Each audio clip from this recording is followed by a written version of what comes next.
what I want to talk about today is access in kind of a troubled space, access in a conflict zone, if you will.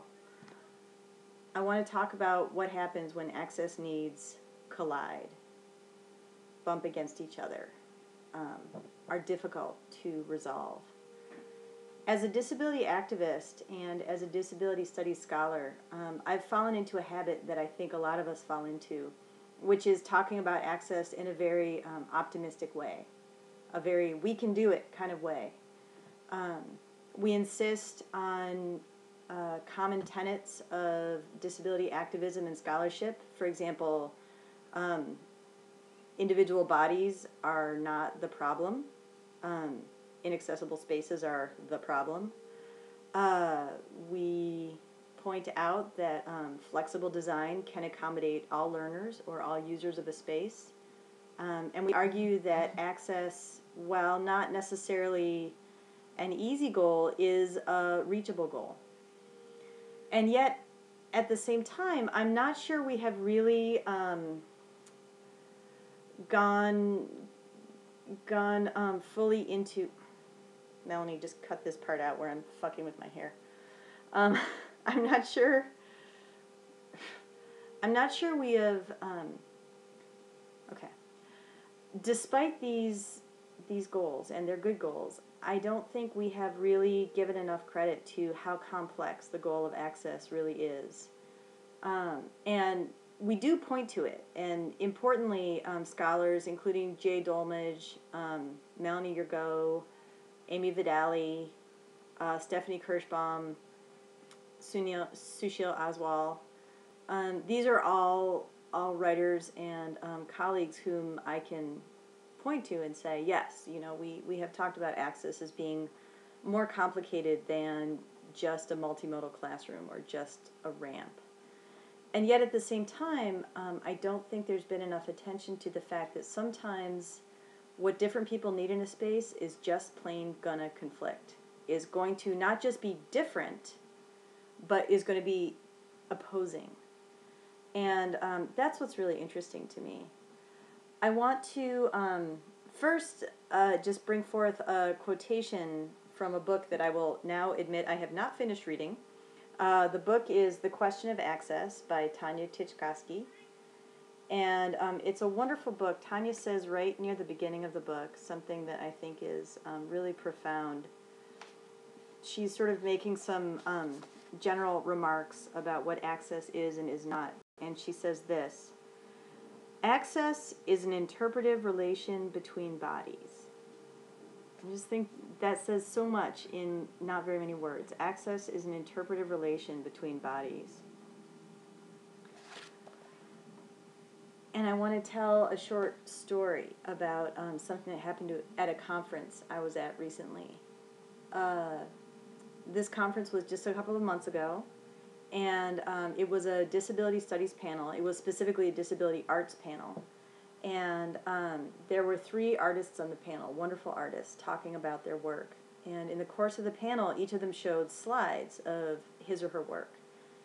And I noticed during the presentation that the slides were not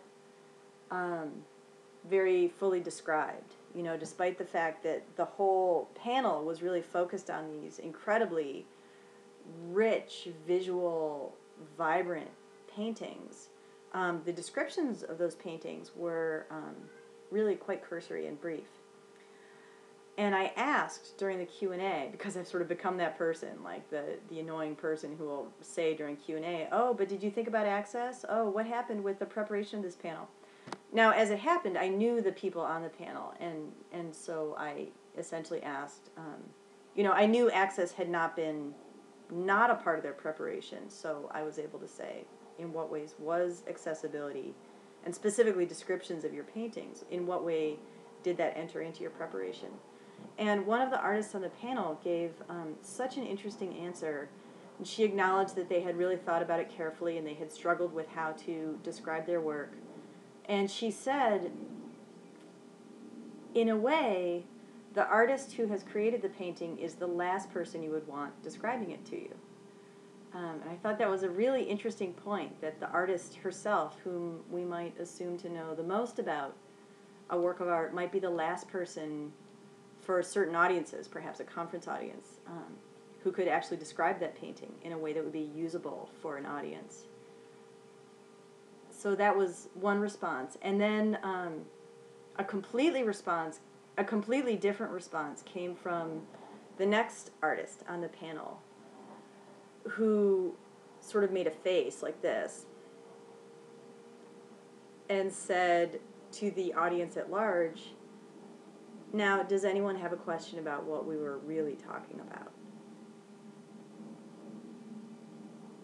And I thought, wow, from one DS activist to another, and the question is on access, specifically visual description, but really the question is about access in general. Really? Like, that's where we are? One person would say, well, but back to what we were actually talking about, which was not access. And that just seemed incredibly telling to me, that these two responses could exist side by side within such a short moment on the same panel. One person who said, describing a painting visually is so complicated and has everything to do with who is the artist and who is the audience and what is the purpose of the description, could give, in effect, a really rhetorically rich response. And then the next person would just say so flatly, all right, but that's not what we're really talking about. We're really talking about disability. And I thought to myself, if we're talking about disability and we're blowing off access, then what really are we talking about? I have a lot more examples of times that access needs have come into conflict. For example, sometimes some people in the room will desperately need the lights not to be on because the lights are fluorescent and will incapacitate one group in the room, while another group in the room desperately needs the lights to be on because otherwise they can't see the interpreter clearly. That's sort of a more physical, sensory example of access needs colliding. And then sometimes it's more subtle. For example, some people in the room might need a particular level of multimodal, high multimodal stimulation with a lot of modes coming together at once, while other people in the room might really need a lot of simplicity, a lot of quiet, a lot of single channel delivery of information. And so I just want to kind of open this question up today and ask other people about not the easy utopian goals of access. Yes, we all know the profession is supposed to be accessible. Our work is supposed to be accessible. Access, I've taken to saying that access is the new diversity. Like, it's our new bumper sticker term. We love it, right? But I want to talk about the hard aspects of access. When does access get in the way of something else we're trying to achieve? Or if that is happening, is that even what we would call access? And I guess that's all I have for today.